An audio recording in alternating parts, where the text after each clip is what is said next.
오늘 말씀 제목은 고난의 끝이라는 제목으로 함께 말씀의 은혜 나누기 원합니다. 오늘 이 고난을 주제로 하는 말씀 시리즈 설교를 작정하고 시작하진 않았지만 고난 가운데서 고난을 이야기하게 될 수밖에 없었던 것 같습니다. 그 고난의 이 대장정의 마지막 설교입니다. 고난의 끝에 대한 이야기 함께 나누기 원합니다. 우리 성도 여러분들의 얼굴빛이 참 환합니다. 예, 아멘입니다. 골리앗이 쓰러졌어요. 도저히 대적해낼 수 없는 그 어려움을 하나님이 도와주셔서 홍해를 갈라주셨고 정말 눈앞에 그 골리앗을 물맷돌로 쓰러뜨려 주셨습니다. 할렐루야, 아멘입니다. 지난주에요, 우리 제가 전에 사역했던 평강교회에 가서 말씀을 전하고 온 뒤로요, 참 알 수 없는, 알 수 없다고 하면 좀 너무 애매모호한 표현일까요? 알 것도 같지만 확실치는 않은 것 같은 그런 뭔가 든든한 그 든든함으로 한 주를 참 너끈히 살아낸 것 같습니다. 속으로 이런 생각이 많이 들었어요. 내가 이렇게 잘 돼도 되는 건가? 문제가 이렇게 술술 풀어져 나가도 괜찮은 걸까? 그럴 만큼 저희가 한 가지 문제가 해결됐다고 생각했지만요, 그 문제가 해결되기까지 돌아보니 하나님이 놀랍게 그 퍼즐 조각을 맞춰서 이 하나의 그림을 완성시키셨다고밖에 말이 되지 않는 이야기입니다. 정말 그래요. 하나하나가 그래요. 이 몇 달 전부터 이 모든 것을 순차적으로, 그때는 정말 이 문제가 해결될 거라고는 생각지 못했던 그 하나하나의 일들을 분명히 이루어 가셨다는 거예요. 돌아보니까 그랬다는 겁니다. 이래도 되나 싶을 만큼 그렇게 그런 마음이 들더라고요. 근데 예전에 같았으면요, 뒤숭숭했을 거예요. 왜 그래요? 호사다마라고 해요. 좋은 일에는 참 막아 낀다 이런 세상 말이지만, 좋은 일을 이렇게 주 안에서 잘 누리다 보면 또 이거 언제 어려움이 찾아오는 거 아니야? 이렇게 또 좋다 보면 또 반전 있는 거 아니야? 이런 마음이 들기도 하지 않습니까? 그래요. 왜? 고난을 많이 겪어본 성도들이라면 더 그렇습니다. 예전 같았으면 그랬을 것 같은데요.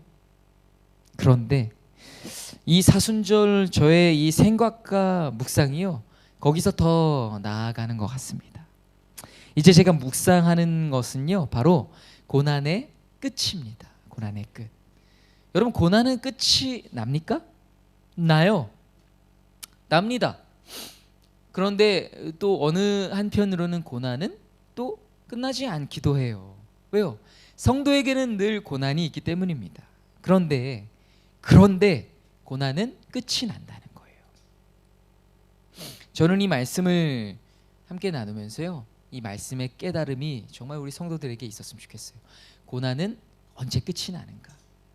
고난이 끝이 나면 도대체 어떻게 되는 것인가에 대한 그 질문에 대한 대답들이 오늘 이 말씀을 준비하게 했던 것 같습니다. 고난의 끝.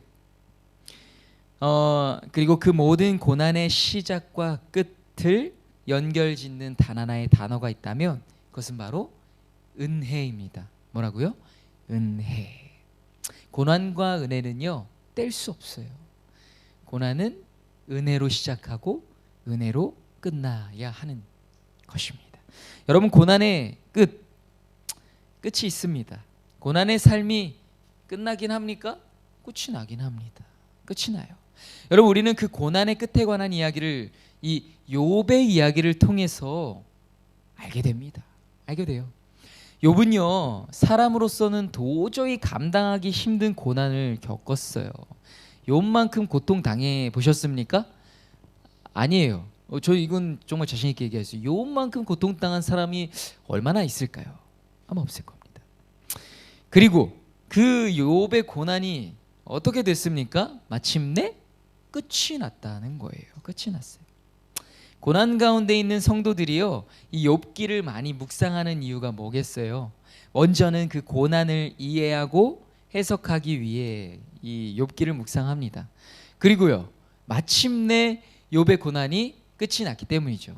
그래서 이 욥기를 묵상하는 거예요. 왜? 끝이 나고 싶으니까. 이 끝에 욥의 고난의 끝처럼 나도 그 끝을 누리고 싶으니까 이 욥기를 많이 묵상해요.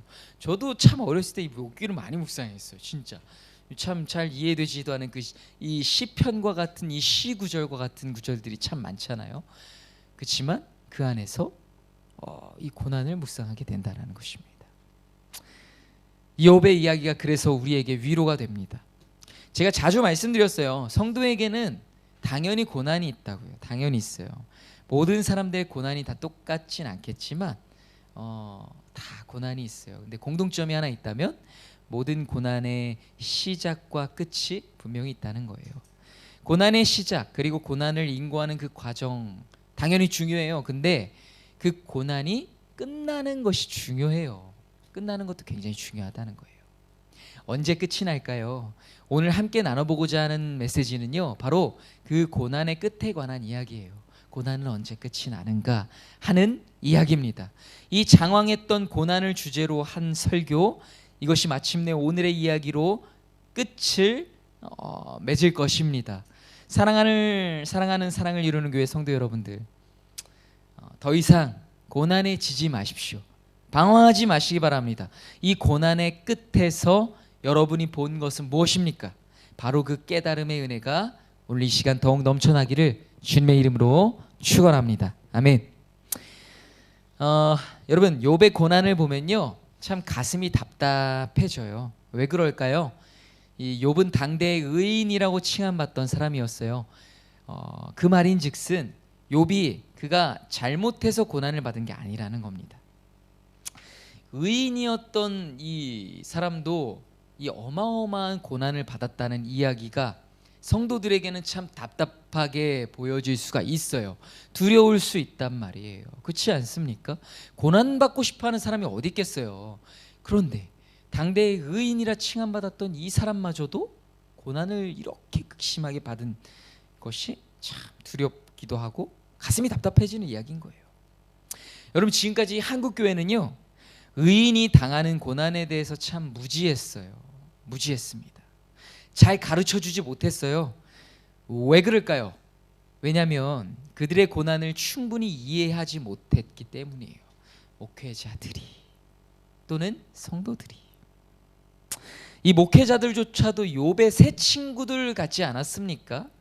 엘리바스, 빌다, 소발의 역할을 아주 톡톡히 치러냈습니다. 이 고난을 제대로 이해하지 못하고 고난을 다르게 해석하여 설교했습니다. 성도들이 그 고난을 더 이해할 수 없게 된 거예요. 왜? 내 부족함으로, 내 죄로 인해 고통당하고 고난받는 것, 그릇이 되지 못해서 고난이 길 수밖에 없다고밖에 해석이 안 돼. 그 성도가 살 수 있어요? 도대체 어떻게 해야 돼? 진짜 천일 기도를 드려야 됩니까? 예? 성지순례 가갖고 그게 메카를 향해서 절하고 기도하면서 가듯 우리도 그렇게 해야 되는 거예요? 뭐 해야 돼요? 그런 게 아니잖아요. 도대체 왜 그런 겁니까? 정말 제대로 말해주지 않았다는 거예요. 한국 교회는요, 여태까지 의인이 당하는 고난을 잘 해석하지 못했다는 겁니다. 그 문제의 근본적인 이유가 바로 교회 안에 있었던 무엇 때문일까요? 기복주의 신앙 때문이에요. 기복주의 신앙. 이 땅에서 잘 살고 복받기 위해서 예수를 믿었던 그 신앙이 바로 기복주의 신앙입니다. 그런 교회의 잘못된 가르침 때문에 성도의 고난을 잘 해석해 주지 못했던 거예요. 원래 이 기독교가요, 타 문화권에 들어가면 자연스럽게 발생하게 되는 게 뭐냐, 바로 혼합주의예요. 혼합주의. 자기들 문화로요, 이 기독교 세계관을 이렇게 자기들 맛대로 바꿔요. 퓨전시킵니다. 그렇다는 거예요. 그렇잖아요. 음식도 마찬가지 아닙니까? 외국에서 온 그 식자재가 우리나라에 오면 코리안 푸드가 돼요. 퓨전 된다고요. 우리식으로 바꿔요. 외국 사람들 같이 먹자. 햄버거도요, 외국에서 똑같은 그 이름의 버거가 외국에서는 외국 입맛에 맞춰 있고 우리나라에서는 다른 우리나라 입맛에 맞춘 소스가 첨가돼. 이게 혼합되는 거잖아요. 마찬가지. 다른 문화권에 들어가면 이 기독교가 혼합주의에 빠지는 거예요. 예를 들어서요, 바울이 이 그리스 헬라 문화권에 복음을 전했잖아요, 로마에서도. 근데 그때 이 그리스 로마 문화권에 복음을 전했을 때 이 기독교가 정착하면서 발생했던 그 혼합주의가 뭐였냐, 바로 금욕주의 신앙이었어요. 금욕주의. 이때 이 헬라 문화권에는요, 이원론이라는, 이 어려운 말이지만 쉽게 말해서 영과 육을 완전히 분리시켜서 생각했습니다. 그래서 영은 거룩한 것, 육은 부정한 것. 이 영지주의 이단이 그거잖아요. 이 육신은 아주 부정하고 더러운 것이고, 이 영혼이 거룩한 거니까 내 영만 잘 관리하면 되지, 육신이 막 그래서 막 빠지는 게 쾌락주의, 이 그런 거예요. 혼합주의, 이 금욕주의 신앙, 이게 이제 발생하게 되는 거죠. 그런 겁니다. 이 같은 맥락이에요. 한국에는 뭐가 있어요? 이 기복주의 이게 있어서 비나이다가 있었잖아요. 물 떠놓고 이 정수에다가 이 달의 전기를 받아서 막 빌잖아요. 이 정성을 들이는 거예요. 왜? 잘 되게, 복 받게. 이 나라는 부강한 나라가 아니었습니다. 늘 이 외세의 이 침략으로 늘 막 노심초사, 안전을 막 갈망하고 그렇잖아요. 잘 풍요롭게 살아가는 것, 그랬다는 거. 그 문화의 토대권에 이 기독교가 전파되니 혼합주의를 발생시켰어요. 그게 뭐예요? 기복주의 신앙. 왜 신앙생활 열심히 합니까? 잘 살기 위해서, 잘 되기 위해서, 세상에서 복 받기 위해서. 여태까지 그렇게 배워왔다고요. 근데 주님은요, 한 번도 그렇게 가르쳐 주신 적이 없어요. 없어요. 너희들 이 땅에서 잘해, 그러면 성공할 거야, 잘 될 거야, 왕과 같이 될 거야. 너네 땅도 많아질 수 있어, 자녀들이 잘 될 거야, 건강할 거야, 아주 형통할 거야, 아무 일도 없을 거란다 라고 주님이 가르쳐 주셨습니까? 그렇게 안 가르쳐 주셨어요. 네. 혼합 기복주의 신앙을 이미 너무 이렇게 배운 거예요, 어르신들이, 옛 목회자들이. 그래서 의인이 당하는 고난이 해석이 돼요? 안 돼요. 마찬가지로 이 유대인들은요, 병든 사람 어떻게 해석하는 줄 아세요? 죄인이에요, 죄인. 죄가 많아 병든 겁니다. 맞아요? 아니에요. 아닙니다. 여러분, 그게 바로 혼합주의예요. 그게 바로 기복주의 신앙이었어요. 그러니까 의인의 고난이 해석이 안 되는 거예요. 여러분, 이제는 해석이 잘 되시죠? 그렇죠? 조금도 남아 있지 않으시죠? 예전에 저기가 아닌 겁니다. 기복주의 신앙이 빚은 병폐입니다. 이 의인 성도가 당하는 고난 분명히 이해해야 돼요. 긴 시간 이 고난을 설교했잖아요. 이 목사의 수고가 헛되지 않았으면 좋겠습니다. 그래야 우리 자신과 주위의 성도들이 당하는 그 고난을 제대로 이해할 수 있어요. 또한 그들의 고난을 진심으로 위로해 줄 수가 있다는 거예요. 우리가 그렇게 깨닫지 못했다면요, 만약에 그걸 제대로 깨닫지 못하고 우리의 고난이 끝이 났잖아요. 고난의 현상이 끝이 났다고 봅시다. 그러면 어떻게 생각하겠어요? 아, 내가 이제 그릇이 됐나 보다. 내가 이제 돌이켜서 잘했나 보다. 그래서 이 고난이 끝이 났나 보다. 고난당하는 성도를 어떻게 위로해요?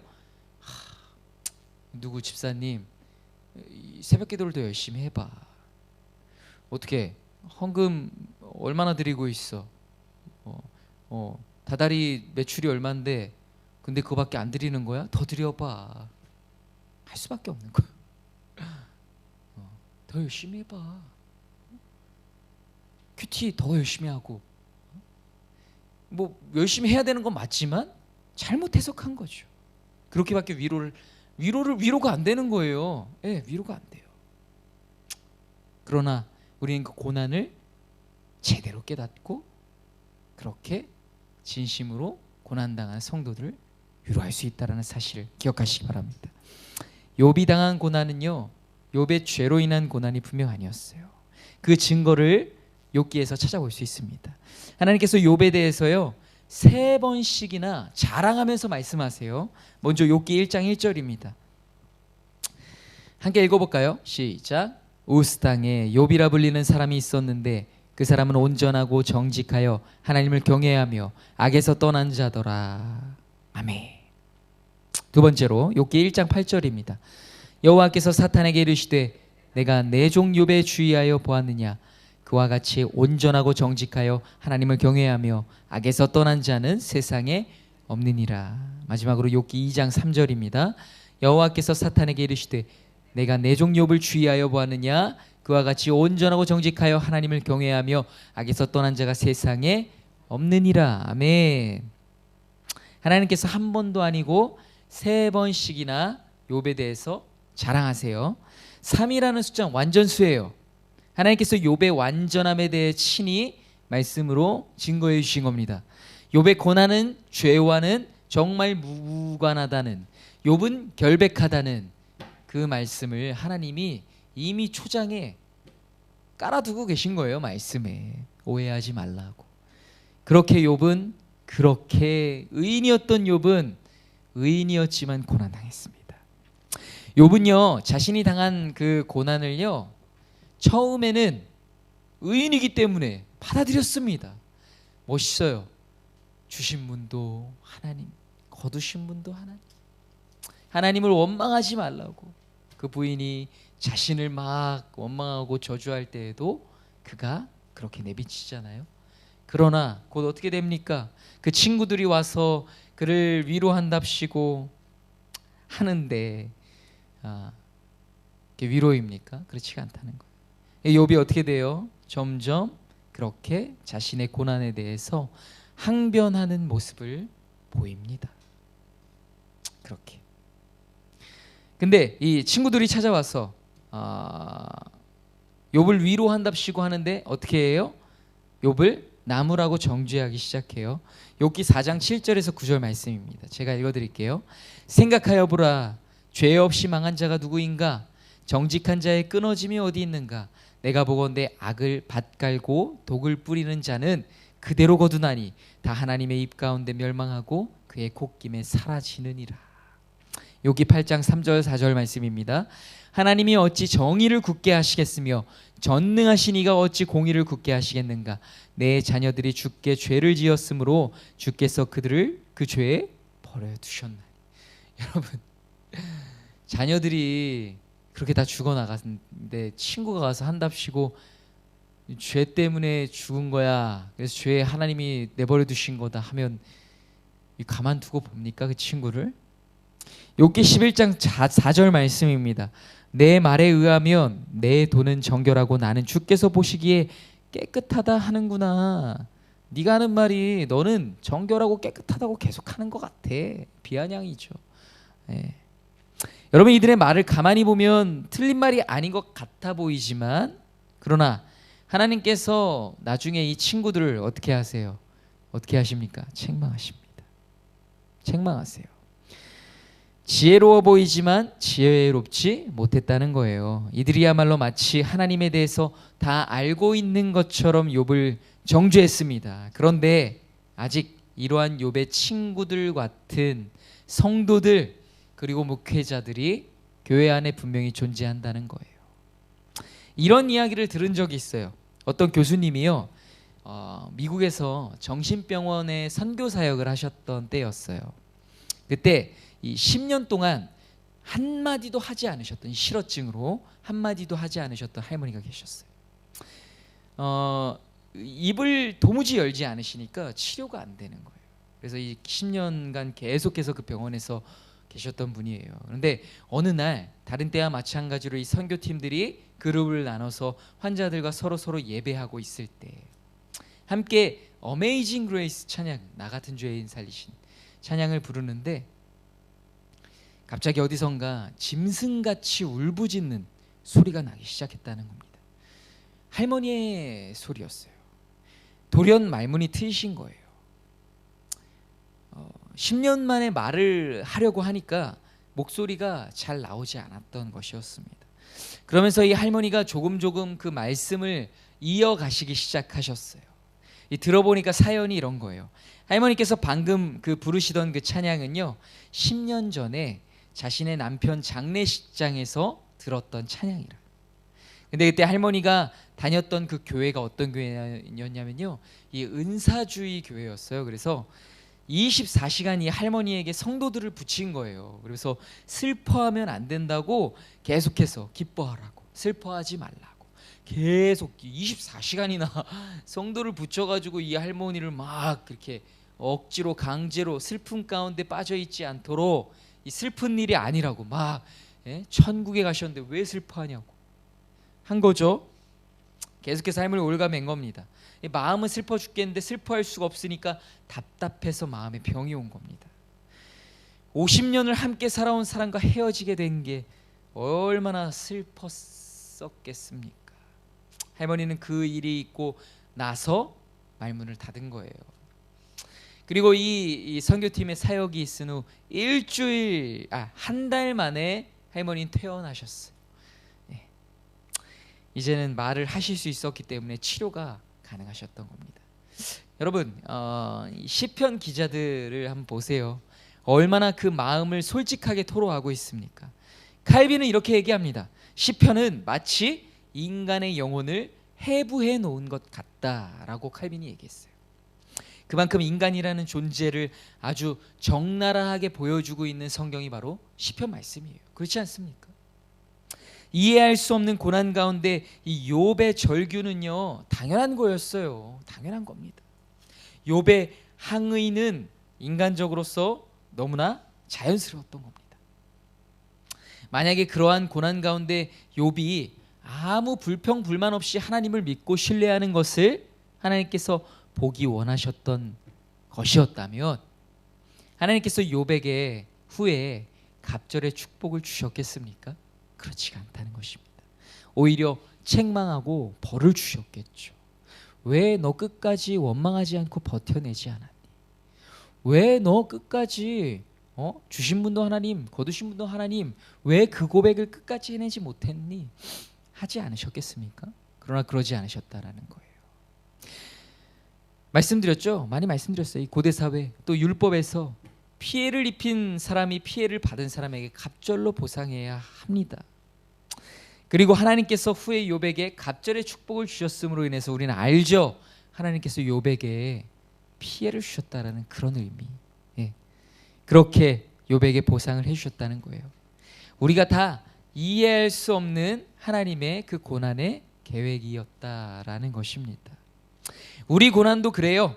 아무도 진심으로 이해해주지 못하는 그런 고난의 삶. 이때까지는 스스로도 도저히 납득이 되지 않는 고난의 삶 가운데 우리가 놓여 있었습니다. 지금도 모든 고난이 다 끝난 것은 아닐 것입니다. 그러나 분명한 것은요, 우리는 하나님께서 허락하시는 그 고난에 대해 조금씩 더 깨달아 나가고 있다라는 사실입니다. 여러분, 고린도후서 1장 6절에서 9절 말씀을 보면요, 하나님께서 우리에게 고난을 왜 겪게 하시는지 그 이유에, 그 진짜 이유에 대해서 아주 간단 명료하게 설명해 주고 계십니다. 먼저요, 고린도후서 1장 6절에서 7절 말씀입니다. 여러분, 첫째로 기억하십시오. 하나님께서는요, 우리에게 고난을 겪게 하시는 이유를 성도를 위로하기 위함이며, 또한 그 위로받은 성도가 또 다른 성도를 위로하게 하시기 위함이라는 사실입니다. 1장 6절에서 7절 말씀 같이 읽어볼까요? 시작. 우리가 환난 당하는 것도 너희가 위로와 구원을 받게 하려는 것이요, 우리가 위로를 받는 것도 너희가 위로를 받게 하려는 것이니 이 위로가 너희 속에 역사하여 우리가 받는 것 같은 고난을 너희도 견디게 하느니라. 너희를 위한 우리의 소망이 견고함은 너희가 고난에 참여하는 자가 된 것 같이 위로에도 그러할 줄 알미라. 아멘. 아멘. 왜 우리에게 고난을 겪게 하셨다고요? 성도를 위로하게 하시기 위해. 여러분, 위로는 정말 아무나 하는 게 아닙니다. 불의의 사고로 온 팔과 다리를 절단해야 하는 그 환자를 감히 위로할 수 있습니까? 강도에게 부모와 자식마저 잃게 된 한 여인의 슬픔을 우리가 위로할 수 있습니까? 여러분, 그래서 하나님께서요, 성도들에게 고난을 겪게 하신다라는 것입니다. 겪어보지 않은 아픔으로 그들을 위로하는 것이 아니라 실제로 아파하고 고통스러워 눈물 흘렸던 그 가운데 받았던 하나님의 진심 어린 위로, 그 사랑, 그 고난을 겪게 하셨던 그 은혜를 그 성도들에게 전하라는 거죠. 위로하라는 것입니다. 위로뿐만이 아니에요. 그 고난을 견디게 한다는 것입니다. 그래서 하나님께서 우리에게 고난을 겪게 하신다라는 것입니다. 고난을 한바탕 겪어낸 우리는요, 이제 그런 사람이 되어야 한다는 거죠. 욥의 친구들처럼 진리 자체를 논하는 게 아니라 말없이 한 번 더 고난 가운데 있는 성도들을 안아주고 함께 울어주는 그런 사람, 그리고 그 고난을 정말로 견뎌낼 수 있도록 진리를 전해줄 수 있는 그 한 사람이 우리 모두가 되어야 한다는 사실을 잊지 마시기 바랍니다. 그래서 우리에게 고난을 허락하신 거예요. 둘째로요, 하나님께서 고난을 겪게 하시는 두 번째 이유는 무엇입니까? 오직 하나님만 의지하게 하시기 위함입니다. 고린도후서에서도 말하고 있잖아요. 오직 하나님만 의지하게 하시기 위해 고난을 주신다는 거예요. 1장 8절 9절 말씀입니다. 같이 읽읍시다. 시작. 형제들아, 우리가 아시아에서 당한 환난을 너희가 모르기를 원하지 아니하노니 힘에 겹도록 심한 고난을 당하여 살 소망이 끊어지고 우리는 우리 자신이 사형 선고를 받은 줄 알았으니 이는 우리로 자기를 의지하지 말고 오직 죽은 자를 다시 살리시는 하나님만 의지하게 하심이라. 아멘. 여러분, 그렇습니다. 오직 누구만요? 하나님만. 고난 가운데 누구를 의지해요? 우리를 구원할 수 있는 돈 많은 사람을 의지합니까? 물질적인 고난이라면, 아니면 뭐 나를 늘 든든하게 세워주고 또 붙들어주는 뭐 누군가를 의지하기 위함이에요? 아니에요. 이 모든 고난은 누구요? 이 세상 날 버려도 누가 주 예수다 버리지 않는 그분 한 분 하나님. 여러분, 이 세상 적신으로 홀로 태어나 오직 누구만? 하나님만 의지하게 하십니다. 예, 맞습니다. 주님, 나의 한 분 하나님, 나의 하늘 아버지 한 분만을 의지하게. 예, 그분만 의지하십니까? 아멘입니다. 여러분, 이 공동체 안에서 우리 서로 의지하며 나아가지만 그럼에도 불구하고 여러분의 의지의 유일한 대상이 누구여야 합니까? 우리 한 분 하나님이어야 함을 잊지 마시기 바랍니다. 그것을 훈련시키시기 위해 우리에게 고난을 주셨습니다. 그리고 앞으로도 계속해서 우리가 더 하나님을 의지하게끔 더 그렇게 세워지고 더 그렇게 만들어져 갈 수 있게끔 하나님께서는 그때그때마다 우리에게 시험과 환난, 고난을 허락하실 것이라는 사실을 잊지 마시기 바랍니다. 여러분, 지난주 설교 말씀을 통해서도 이미 나눴습니다. 나의 힘으로는 정말 아무것도 할 수 없음을 체감하게 하시고 어떤 상황에서도 하나님을 의지해서 이겨내고 또 이겨내는 거룩한 하나님의 백성이 되게 하시는 것이라는 사실을 여러분 잊지 마시기 바랍니다. 사방으로 우겨쌈을 당하여도 넘어지지 않을 정도가 되기까지 정말 그렇게 반석 위에 든든히 세워져서 어떤 풍파가 찾아와도 무너지지 않도록 하게 하시기 위해. 제 바로 지난밤에 이 꿈이 막 뭔가 드라마틱한 꿈이었는데 잘 생각이 안 나는데 생각해 보니까 지금 이 풍파하는데 생각이 났어요. 굉장히 막 심각한 풍파가 막 자연재해 또 이 몰아치는 가운데 평안함으로 자리 잡고 있었던 그런 꿈이었었던 것 같습니다. 참 두렵지 않습니까? 여러분, 자연재해가 참 두려워요. 그 풍랑, 그 풍랑. 여러분, 이 비유입니다. 풍랑, 이 자연재해, 가장 우리가 두려워할 수 있는 것. 어떤 여러분을 가장 두려워하게끔 하는 그 어떤 고난이 찾아와도 우리가 대적해낼 수 있어요? 자연재해를? 없어요. 그러나 그 가운데 평안을 허락해 주시는 하나님, 그 하나님 주시는 평안 가운데 또 이겨내고 또 견뎌내고 또 그렇게 나아가 승리하는 우리가 되어야 한다라는 사실 여러분 잊지 마시기 바랍니다. 네, 그렇습니다. 이제 결론입니다, 여러분. 자, 이제 욥의 이야기로 다시 돌아가 볼게요. 오늘 가장 중요한 건 바로 이거예요.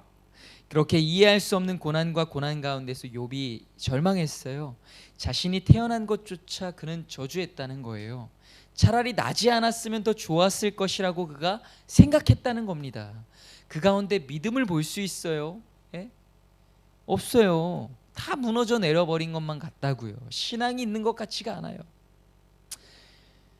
그가 고난을 통해 누군가를 위로할 수 있는 사람이 된 것 같은 모습입니까?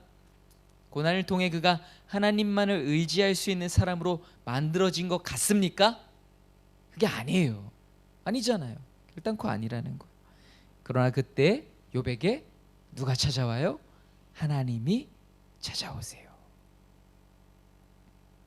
하나님께서 욥을 직접 대면하여 만나주세요. 그리고 욥이 하나님께 대답하는 장면이 바로 오늘 본문 말씀이에요. 근데 이 욥의 이 단 한마디의 대답을 보세요. 하나님과의 그 만남이 이 욥의 고난을 어떻게 끝이 나게 했는지. 욥기 42장 5절 6절 말씀입니다. 함께 읽습니다. 시작.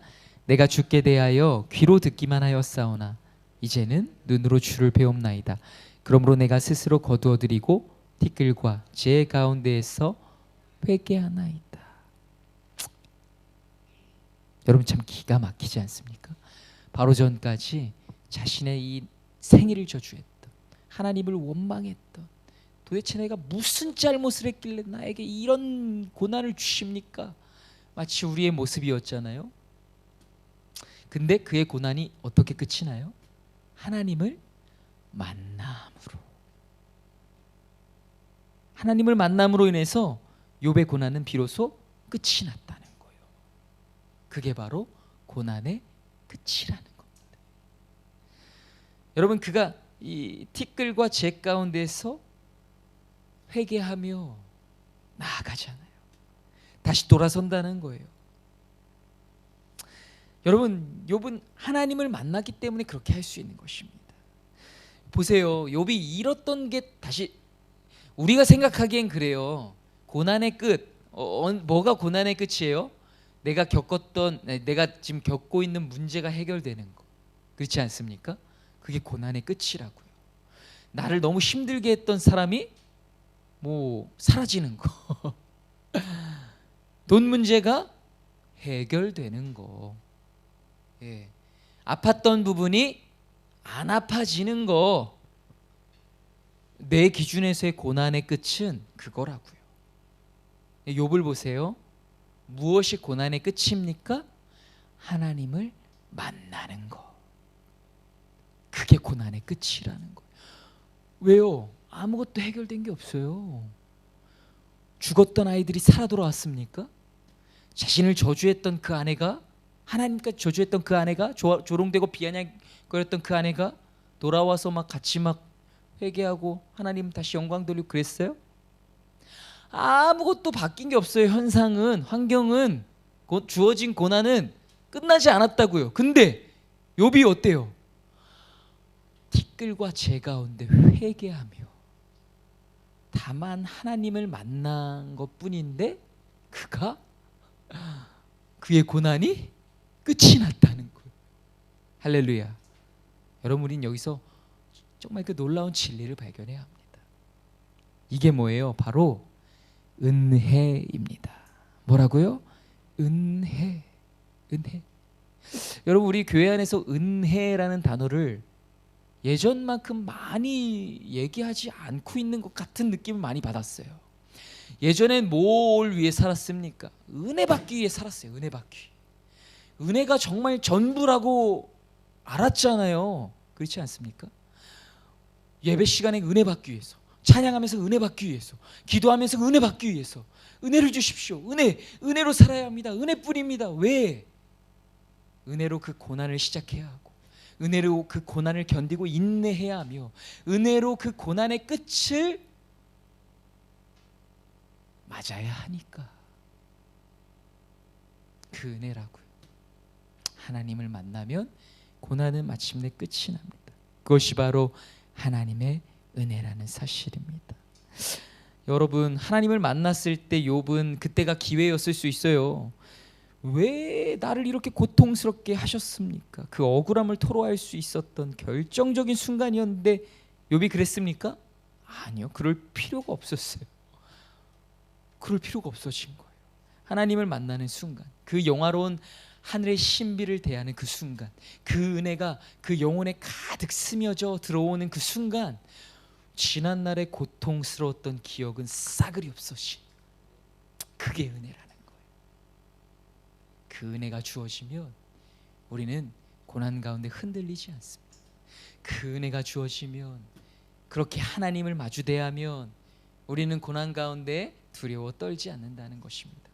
풍랑이 와도, 폭풍이 와도, 우리가 감당할 수 없는, 우리가 죽을 수밖에 없는 그 어려움이 찾아와도 우리가 너끈히 이겨낼 수가 있다라는 사실을, 그것이 바로 은혜라는 사실을 우리 사랑을 이루는 교회 모든 성도들이 잊지 않으시기를 주님의 이름으로 축원합니다. 아멘. 우리 한 번 더 찬양할까요? 주 은혜임을 한 번만 더 찬양하고 우리 함께 기도하겠습니다.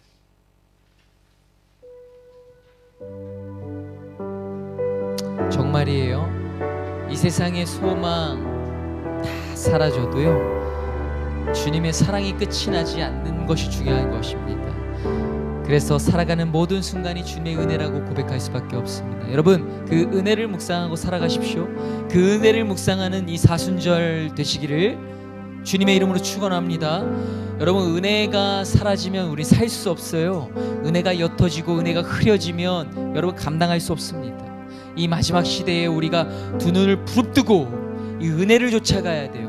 하나님을 대면하고 만나기를 간절히 소망하고 바라는 심령으로 늘 그렇게 하나님께 부르짖어야 한다는 겁니다.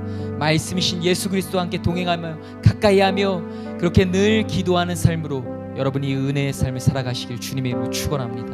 함께 찬양하겠습니다. 주 나의 모습 보네, 상한 나의 맘 보시네. 주 나의 눈물 안에 홀로 울던 맘 아시네. 주 사랑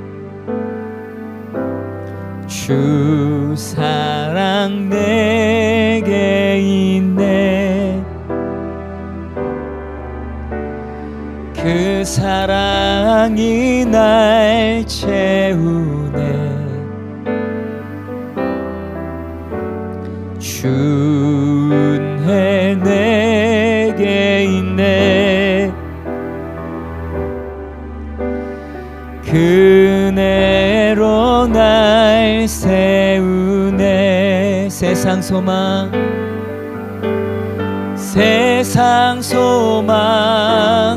다 사라져 가도 주의 사랑은 끝이 없으니 살아가는 이 모든 순간이 주 은혜임을 나는 믿네. 세상 소망 다 사라져도, 세상 소망 다 사라져 가도 주의 사랑 끝이 없으니 내 주님 살아가는 이 모든 순간이 주 은혜임을 나는 믿네. 우리 함께 고백한 것처럼 주님 우리 이 세상 소망이 다 사라지고 우리 고난의 삶이 끝이 나지 않는다 하더라도 주를 만나는 그 순간, 주님의 은혜가 나를 사로잡는 그 순간이 우리의 모든 고난의 끝임을 기억하면서 주님, 고난에 쓰러지지 않습니다. 고난에 두려워하지 않습니다. 고난에 머물러 있지 않습니다. 고난에 포기하지 않습니다. 고난에 낙담하지 않습니다. 고난에 더 이상 하나님 인내를 포기하지 않는 우리 모두가 되게 하여 주셔서 하나님을 만나고 하나님 주신 그 은혜로 이 노끈이 그 고난을 견뎌내고 감당해내는 내가 될 수 있도록 주여 늘 붙들어 주시옵소서. 함께하여 주시옵소서. 우리 주여 한번 부르짖고 간절히 기도하며 나아가도록 하겠습니다. 주여